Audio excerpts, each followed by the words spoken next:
Bonjour et bienvenue sur notre chaîne intitulée Un jour, un verset, un message. Vous aimez la parole de Dieu? Vous appréciez notre travail? Merci de vous abonner afin de soutenir notre page, afin de permettre à une multitude de personnes de bénéficier de notre travail. Que Dieu vous bénisse. Notre passage de ce jour est tiré du livre de Luc, chapitre 4, les versets 18 à 19. La Bible nous dit: « L'Esprit du Seigneur est sur moi parce qu'il m'a consacré par onction pour annoncer la bonne nouvelle aux pauvres. Il m'a envoyé pour guérir ceux qui ont le cœur brisé, pour proclamer aux prisonniers la délivrance et aux aveugles le recouvrement de la vue, pour renvoyer libres les opprimés. » Dans notre passage d'aujourd'hui, notre Dieu nous rappelle ce qu'il a fait de nous. Il nous a revêtus du Saint-Esprit. Il nous a oints et nous a consacrés. Il a fait de nous des personnes mises à part. Il nous a envoyés pour accomplir une œuvre sur la terre parmi les hommes. Nous allons voir à travers notre passage d'aujourd'hui, tiré de Luc chapitre 4, versets 18 à 19, le processus qui fait de nous des mises à part. Nous allons voir également en quoi nous devons œuvrer pour les hommes sur la terre, ainsi que le travail que Dieu attend de nous à travers ce passage. Nous sommes aujourd'hui dans le livre de l'évangéliste Luc. Luc est donc l'auteur de cet évangile qui porte son nom. Luc était un médecin et il fut un messager de Jésus-Christ. Il a également été un des compagnons d'œuvre de l'apôtre Paul et donc il fut son collègue missionnaire. L'évangéliste Luc a écrit un autre livre de la Bible qui est intitulé le livre des Actes des Apôtres. Bien que nous ne sachions pas exactement quand l'évangéliste Luc a écrit son évangile, il semble qu'il l'a écrit pendant la deuxième moitié du 1er siècle après Jésus-Christ. Nul ne sait où est-ce que cet évangile a été écrit. L'évangéliste Luc s'est inspiré des personnes qui ont été des témoins oculaires dès le commencement du ministère de Jésus-Christ dans sa condition mortelle. Il s'est inspiré des personnes qui ont été des témoins oculaires de la résurrection de Jésus-Christ, notre Sauveur. L'évangile de Luc a été écrit pour des personnes appelées des gentils. Les gentils sont les nations non juives ou païennes. Luc leur présente Jésus-Christ comme étant le sauveur des juifs et des gentils. L'évangéliste Luc adresse expressément son évangile à Théophile, Théophile qui en grec signifie ami de Dieu ou bien aimé de Dieu. Et le livre de Luc, chapitre 1er, le verset 4, nous apprend que Théophile est un homme qui a précédemment été mis au courant de la vie et des enseignements de Jésus-Christ. Par son évangile, Luc espère fournir d'autres enseignements en proposant un récit méthodique de la mission et du ministère de Jésus-Christ, notre Sauveur. Il veut que les lecteurs de son témoignage reconnaissent que Jésus-Christ est le Fils de Dieu. Il veut qu'ils reconnaissent sa compassion, son expiation et sa résurrection. L'évangile de Luc est le plus long des 4 évangiles du Nouveau Testament et son évangile est le livre le plus long du Nouveau Testament. Certaines des histoires les mieux connues du monde chrétien sont propres à l'évangile de Luc, telles que les circonstances entourant la naissance de Jean-Baptiste, le récit traditionnel de Noël, l'histoire de Jésus dans le temple à 12 ans, l'histoire des paraboles telles que le bon samaritain, le fils prodigue et le mauvais riche et le pauvre Lazare, l'histoire des 10 lépreux et le récit où le Seigneur ressuscité marche aux côtés de ses disciples sur le chemin d'Emmaüs. Et ce qui fait également de l'évangile de Luc une particularité, c'est que Luc intègre à son évangile des enseignements de Jean-Baptiste qui ne se trouvent pas dans les autres évangiles. Il met l'accent sur l'habitude de Jésus-Christ, il met également donc l'accent sur l'habitude de Jésus-Christ de prier. Et il mentionne l'appel, la formation et les efforts missionnaires des 70. De plus, Luc est le seul auteur des évangiles à mentionner l'effusion du sang du Sauveur à Gethsémane et le ministère de l'ange auprès de lui. Parce que l'évangile de Luc commence et se termine au temple, l'évangéliste Luc souligne également l'importance du temple en tant que le siège principal des rapports de Dieu avec le genre humain. Il est important pour nous d'étudier le livre de Luc parce qu'il est un témoignage supplémentaire des nombreuses vérités rapportées par Matthieu et par Marc. De plus, l'évangile de Luc contient des éléments qui lui sont propres. Et l'évangile de Luc peut approfondir notre compréhension des enseignements de Jésus-Christ. Il peut nous permettre d'apprécier plus pleinement son amour et sa compassion qu'il a manifesté pour le genre humain durant son ministère, dans sa condition mortelle et par son expiation infinie. Notre passage précédent était tiré du livre de Romains, chapitre 6, le verset 22. Nous avons vu en quoi est-ce que nous sommes des esclaves de Dieu et nous avons vu comment nous devons vivre pour progresser dans la sainteté, comment nous pouvons vivre pour hériter de la vie éternelle. Nous avons dit qu'après que nous avons accepté Jésus-Christ comme notre Seigneur et Sauveur, nous sommes devenus des enfants du royaume de Dieu, des enfants libres de tout péché, des enfants qui peuvent dominer sur le péché et sur la chair. Nous l'avons dit plusieurs fois lors des passages précédents, le processus de métamorphose, de transformation par le Saint-Esprit, ce processus qui est très douloureux, va alors commencer dans notre vie. En effet, le Saint-Esprit va travailler à renouveler notre système de pensée de manière que nous puissions adopter le système de pensée de Dieu. Parce que nous devons absolument remplacer la pensée du diable qui était notre ancien maître par la pensée de Dieu. Donc par la pensée de Jésus-Christ qui est désormais notre maître. Et ce n'est que lorsque la pensée du diable va totalement disparaître de la nôtre que nous pourrons régner sur la terre et accomplir le mandat que Dieu nous a assigné. Ce n'est que lorsque nous serons complètement soumis à Dieu, en mettant en pratique la pensée de Dieu, que nous allons pouvoir, en étant conduits par le Saint-Esprit, régner sur la terre en accomplissant les desseins de Dieu sur la terre. Et lorsque nous serons totalement soumis au Saint-Esprit, de sorte que toutes nos actions soient dirigées par lui, de sorte que tout ce que nous faisons soit inspiré, préparé et conduit par le Saint-Esprit, alors notre vie va aller de gloire en gloire. Parce que notre foi sera grande, notre sanctification sera grande, notre amour pour Dieu et pour les hommes sera grand, notre courage sera grand et notre audace sera grande, notre obéissance à Dieu également sera grande. Nous avons dit qu'étant habités de la parole de Dieu et donc de sa pensée et en la mettant en pratique, rien ne pourra nous arrêter, nous empêcher de régner sur la terre et notre vie va donc aller de surnaturel en surnaturel, de gloire en gloire et c'est ce que notre Dieu demande pour nous. Nous avons dit qu'en tant que des enfants de Dieu, il n'est pas normal que nous puissions vivre sur la terre comme des esclaves. Et tant que nous allons accepter cela, Dieu n'interviendra pas pour que les choses changent dans nos vies. Parce que Dieu va estimer que nous aimons la vie que nous avons. Mais lorsque nous décidons que les choses doivent changer, que la vie que nous menons n'est pas normale en tant que des enfants de Dieu, en tant que des dieux sur la terre, le Seigneur va nous amener dans ce changement en restaurant d'abord notre âme. Parce que tant que notre âme n'est pas restaurée, nous l'avons dit, et qu'elle ne manifeste pas le caractère de Jésus-Christ, nous ne pouvons pas être des instruments que Dieu va utiliser pour régner sur la terre. Sinon, nous allons finir par trahir Dieu parce que notre âme sera immature, notre âme ne sera pas préparée, notre âme va encore avoir en elle des traces de l'ennemi en fait qu'il va utiliser pour nous déstabiliser. Alors il faut que Dieu travaille en nous, au niveau de notre âme, de nos pensées. Et donc, il faut que nous puissions prospérer d'abord de l'intérieur pour que cette prospérité se manifeste ensuite à l'extérieur. La Bible nous dit dans le livre de 3 Jean, chapitre 1, le verset 2, qu'il souhaite que nous puissions prospérer à tous égards, comme prospère l'état de notre âme. C'est donc d'abord notre âme qui doit prospérer, c'est-à-dire qu'elle doit manifester la nature de Christ, qu'elle doit être brillante, qu'elle doit être remplie de la sagesse de Dieu, remplie de tous les types de connaissances, remplie de la connaissance biblique, remplie de la connaissance intellectuelle, remplie de la connaissance acquise par nos expériences. Et c'est lorsque notre être intérieur est brillant que cela va se manifester à l'extérieur. Nous avons dit que nous comprenons alors que si nous voulons vraiment régner sur la terre selon le mandat que Dieu nous a donné, nous devons absolument faire un grand travail sur notre âme, sur notre être intérieur. Mais nous devons être très conscients qu'il n'est pas normal que nous ayons une vie médiocre ou que nous soyons des esclaves des hommes ou de Satan sur la terre parce que nous avons en nous l'ADN de Dieu. Nous sommes faits à son image et selon sa ressemblance. Alors nous devons dominer, régner comme Christ a régné, dominer comme Christ a dominé sur la terre. Mais nous avons dit que pour cela, nous devons accepter de payer le prix. Nous devons sortir des distractions de ce monde. Nous devons abandonner les futilités. Nous devons apprendre à travailler avec discipline et acharnement pour notre royaume afin d'accomplir les plans de Dieu sur la terre. Nous avons dit que notre vie doit aller de gloire en gloire et c'est très possible. C'est possible de vivre cela. Nous avons vu comment Dieu a travaillé pour établir les hommes comme Joseph, comme David, comme Moïse et bien d'autres serviteurs. Et nous avons dit que Dieu a dû les faire passer par des situations pour restaurer leur âme, afin qu'ils soient des hommes matures, des hommes sur lesquels Dieu pouvait compter. Oui, c'est donc possible de vivre une vie qui va aller de gloire en gloire, une vie de restauration, une vie où notre âme est restaurée, afin de vivre les plans de Dieu pour notre vie.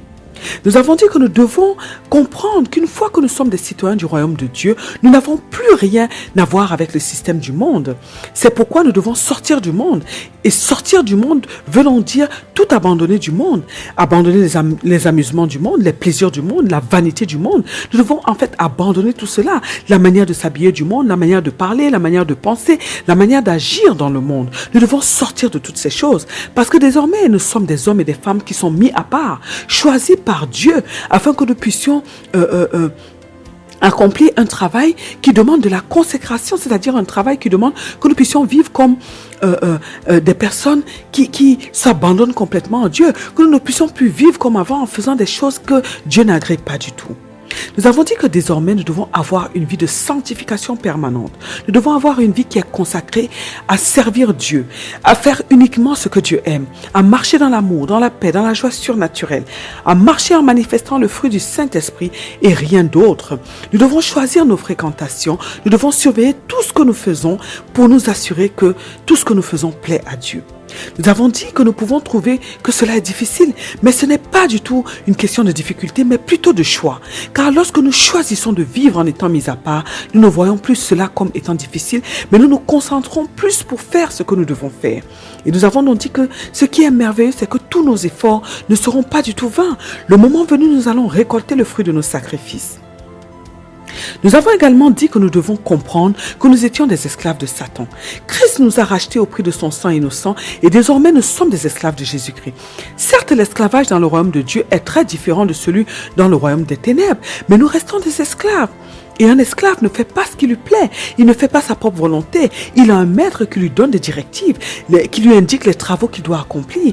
Et un esclave n'est pas libre de ses mouvements, il va là où son maître l'envoie, il fait ce que son maître lui demande de faire et c'est ce que nous devons faire. Ce n'est pas parce que notre Dieu est rempli d'amour pour nous que nous devons oublier qui nous sommes et que nous devons oublier ce que nous devons faire. Nous sommes des esclaves de Christ, mais des esclaves bien-aimés de Dieu. Alors nous avons dit que nous devons vivre comme tels et nous verrons que notre consécration sera grande. Nous avons dit que l'apôtre Paul se qualifiait d'esclave de Jésus-Christ et nous avons vu tout ce qu'il a accompli. Il était un homme mis à part, conduit par le Saint-Esprit, un homme qui s'est sacrifié pour accomplir la volonté de Dieu. Et si nous voulons manifester notre divinité sur la terre, nous devons absolument vivre comme des esclaves de Christ que nous sommes.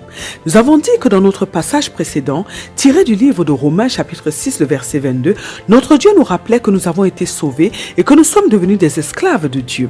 Il nous rappelait que nous devons vivre une vie qui manifeste le fruit du Saint-Esprit et qui progresse de l'intérieur vers l'extérieur.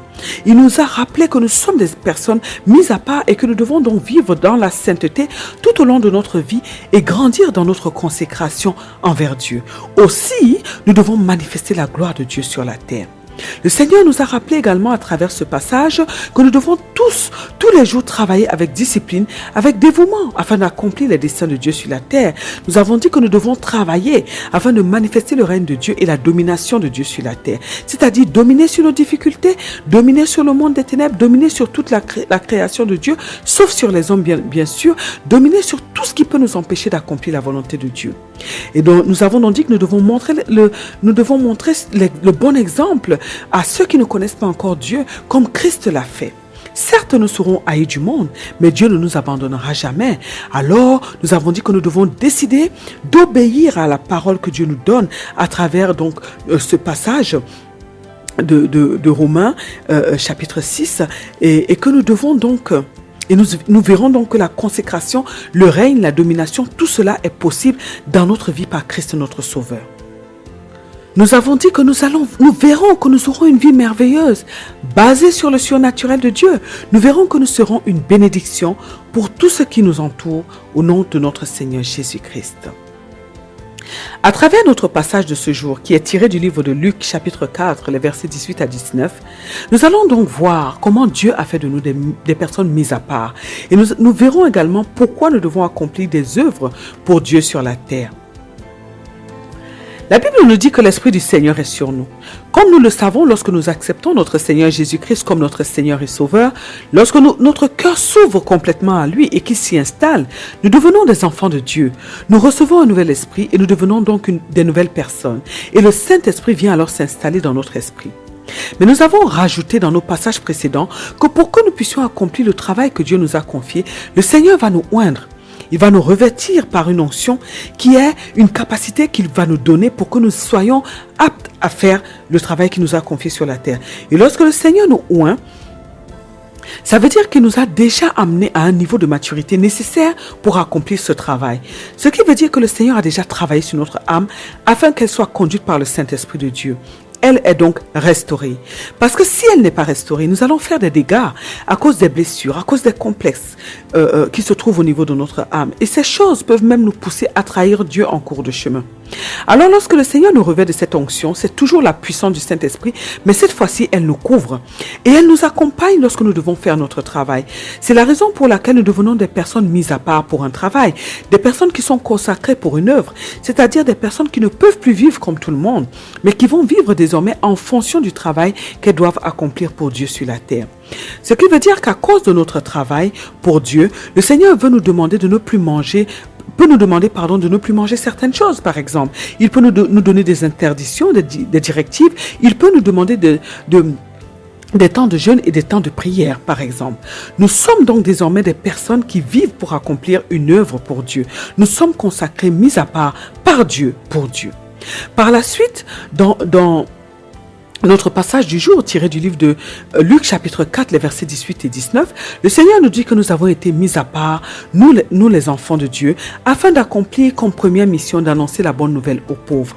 En effet, en tant que des citoyens du royaume de Dieu, nous sommes appelés à annoncer la bonne nouvelle de Jésus-Christ, qui a donné sa vie à la croix pour l'humanité, aux hommes dont nous sommes appelés à annoncer cette bonne nouvelle-là, aux hommes qui sont encore dans les ténèbres. Car Dieu veut que tous les hommes soient sauvés. Il est donc de notre devoir d'être des instruments que Dieu va utiliser pour que plusieurs soient gagnés à Christ. Mais dans ce passage, le Seigneur met l'accent sur la question de la pauvreté. Il pointe les pauvres. En effet, la Bible nous dit dans le livre de Jean, chapitre 10, le verset 10, que le diable est venu afin de dérober, d'égorger et de détruire, mais que lui, Jésus-Christ, notre Seigneur et Sauveur, est venu afin que nous ayons la vie divine et afin que nous soyons dans l'abondance. Nous comprenons par là que le diable cherche à nous voler, à voler tout ce que nous avons, à nous arracher tout ce que Dieu nous donne. Il est un voleur et nous savons qu'il l'a fait quand il était au ciel. Il a emporté plusieurs anges de Dieu avec lui. Et la connaissance et la puissance qu'il utilise appartiennent à Dieu. Il les a tout simplement reçus de Dieu et il les a corrompus pour pouvoir faire le mal avec. De même, le diable veut nous tuer, nous dit ce passage de Jean 10. Parce que lorsqu'on parle d'égorger une personne, c'est lui ôter la vie d'une manière très brutale d'ailleurs. Il veut donc notre perte. Une autre chose, c'est que le diable veut détruire notre vie, notre santé, nos enfants, tout ce que nous bâtissons, tout ce que nous possédons. Nous comprenons alors pourquoi notre Dieu nous demande sans cesse d'être éveillés, d'être vigilants, d'être prudents comme des serpents et sages comme des colombes. Parce que même s'il n'arrive pas à nous avoir par la puissance des ténèbres, par le surnaturel, il va passer par nos proches pour nous atteindre. Ce qui est merveilleux, c'est que notre Seigneur Jésus-Christ est venu pour nous donner la vie divine, la vie qui nous permet de bâtir, de régner, de dominer, d'accomplir de grandes choses sur la terre. Et il rajoute qu'il est venu afin que nous soyons dans l'abondance. Qu'est-ce que l'abondance? Comment définissons-nous l'abondance? L'abondance est définie comme ce qui est disponible en très grande quantité. Les richesses, les ressources, toutes les choses qui sont utiles pour notre vie sur la terre, toutes les choses qui sont nécessaires pour notre bien-être sur la terre. Nous comprenons alors que notre Seigneur Jésus-Christ est venu mettre à notre disposition tout ce dont nous avons besoin pour vivre sur la terre, pour notre bien-être sur la terre. C'est aussi pour cela que la Bible nous dit dans le livre de 2 Corinthiens chapitre 8, le verset 9, que Jésus-Christ s'est fait pauvre pour que nous soyons riches, lui qui était riche. Ça veut donc dire que Dieu ne veut pas que nous soyons pauvres sur la terre, quel que soit le domaine. C'est la raison pour laquelle il a envoyé son Fils unique Jésus-Christ afin qu'il se fasse pauvre et que nous puissions accéder à la richesse de son royaume. Car lorsque nous parlons de richesse, nous ne parlons pas forcément de ce qui est sur la terre. N'oublions pas que la terre a été cédée à Satan par Adam et Ève. Désormais, nous sommes des citoyens du royaume de Dieu. Et étant donné que nous vivons pour Dieu désormais, pour faire sa volonté, nous devons alors comprendre que nous dépendons complètement de Dieu pour tous nos besoins. C'est la raison pour laquelle notre Seigneur Jésus-Christ nous a dit dans le livre de Matthieu chapitre 6, de ne pas nous inquiéter de ce que nous allons manger, de ce que nous allons nous vêtir. Oui, il nous a dit cela parce que c'est la responsabilité de Dieu de nous donner ces choses en tant que des enfants qui dépendent de lui, en tant que des enfants qui vivent pour lui. C'est aussi la raison pour laquelle Dieu nous donne du travail. Nous avons donc compris que Dieu ne veut pas que nous soyons pauvres sur la terre. C'est pourquoi Jésus-Christ s'est fait pauvre, lui qui était riche, afin que nous soyons riches. Parce que en réalité, même pour accomplir la volonté de Dieu sur la terre, pour accomplir le travail que Dieu nous a confié, nous avons besoin de richesses. Oui, nous avons besoin de richesses. Dans le monde dans lequel nous vivons, si nous n'avons pas de richesses, si nous ne sommes pas riches, nous ne pouvons pas dominer, nous ne pouvons pas régner. Et c'est donc compréhensible lorsque le Seigneur nous dit que nous ne devons pas du tout nous inquiéter, parce que Dieu est celui qui doit nous prendre en charge en tant que des personnes, des enfants qui vivent pour lui. Car la Bible nous dit que nous sommes des ambassadeurs du royaume de Dieu sur la terre. Les ambassadeurs sont des personnes qu'un gouvernement envoie dans un autre pays pour représenter ce pays et afin de travailler pour ce pays, de travailler pour qu'il y ait une bonne relation entre les deux pays. Et lorsqu'un gouvernement envoie un ambassadeur, celui-ci dépend complètement de son gouvernement, de ce qu'il a envoyé pour tous ses besoins. Alors, si nous sommes des ambassadeurs de Dieu sur la terre, Dieu a le devoir de prendre soin de tous nos besoins. C'est la raison pour laquelle il nous demande de ne pas nous confier aux hommes lorsque nous avons des besoins, lorsque ça ne va pas dans notre vie, mais de lui indiquer ce qui nous manque, et il nous donnera, si cela contribue à l'avancement de notre travail, le travail que nous sommes censés effectuer pour le royaume de Dieu. Nous comprenons alors que si nous ne recevons pas de Dieu, ça peut être parce que nous ne sommes pas conscients que nous dépendons complètement de lui. Et à cause de cette inconscience, nous nous tournons vers les hommes pour obtenir ce que nous voulons. Ça peut être également parce que nous demandons des choses à Dieu qui n'ont rien à voir avec le travail que nous sommes venus faire sur la terre pour son royaume. De même, si nous vivons pour nous-mêmes, sans nous soucier du travail que Dieu nous a confié, alors nous ne sommes pas sur la terre pour Dieu et pour le royaume de Dieu, mais pour nous-mêmes. Et à ce moment-là, nous devons prendre soin de nos besoins nous-mêmes.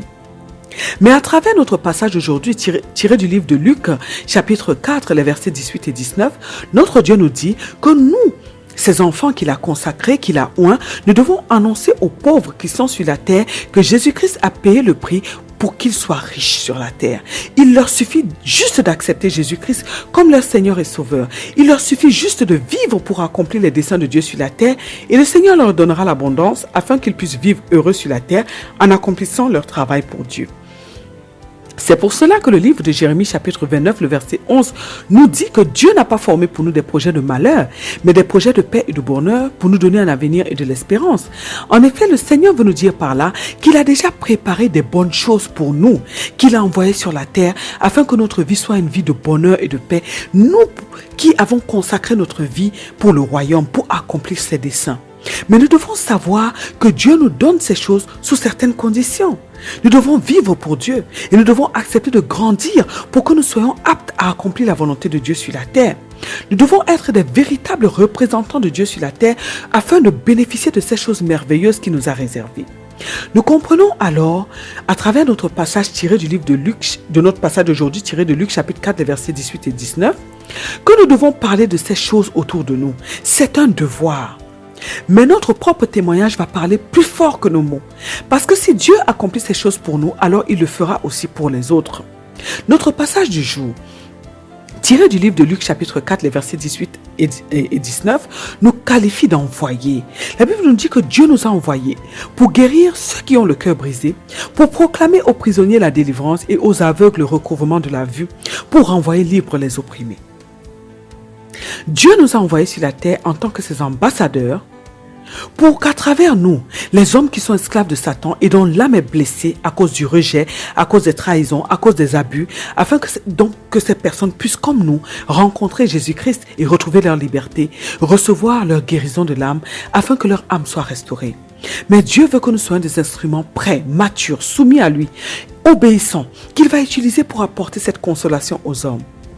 La Bible nous dit dans le livre de Matthieu chapitre 16, les versets 17 à 19, que lorsque nous avons cru en Jésus-Christ, des signes vont nous accompagner. Nous allons guérir les malades, ressusciter les morts, chasser les démons, parler des nouvelles langues au nom puissant de Jésus-Christ. Et même si on nous empoisonne, le poison n'aura pas d'effet sur nous.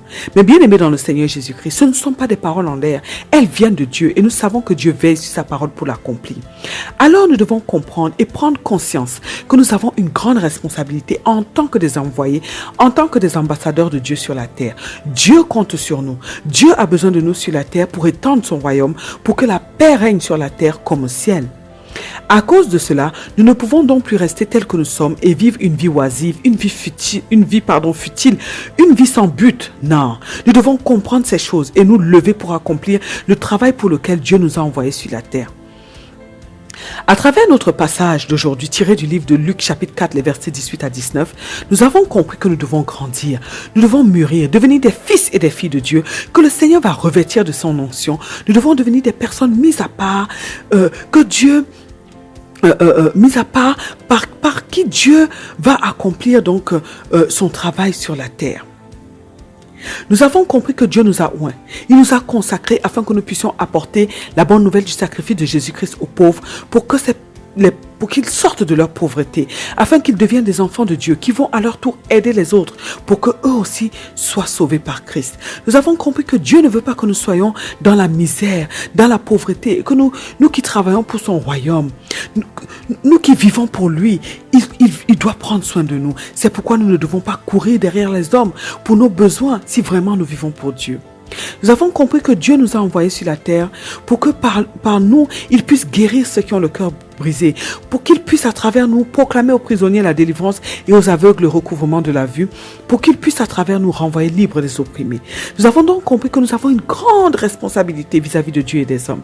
Alors mes bien-aimés dans le Seigneur Jésus-Christ, décidons aujourd'hui de nous lever afin de jouer notre rôle comme il se doit et nous verrons que notre Dieu prendra soin de nous dans tous les domaines de notre vie.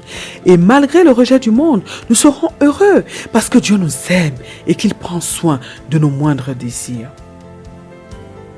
Prions aujourd'hui afin que Dieu nous donne la capacité de prendre conscience que nous avons une très grande responsabilité envers Dieu et envers les hommes. Prions afin que Dieu nous donne la capacité de nous lever pour nous mettre au travail, qu'il nous aide à découvrir le but de notre vie sur la terre et qu'il nous aide à accomplir tous les jours de notre vie ce travail jusqu'à notre départ de la terre. Prions afin que Dieu nous donne la capacité de comprendre qu'il ne veut pas du tout notre malheur, ni que nous puissions vivre dans la pauvreté, dans le manque sur la terre, mais qu'il veut que nous puissions prendre conscience que nous devons vivre pour lui, afin de sortir de la pauvreté, que nous devons faire notre part, afin qu'il puisse faire la sienne, au nom puissant de notre Seigneur Jésus-Christ. Amen. Que Dieu vous bénisse abondamment, qu'il bénisse vos familles, que Dieu vous bénisse éternellement et à très bientôt sur notre chaîne. Un jour, un verset, un message.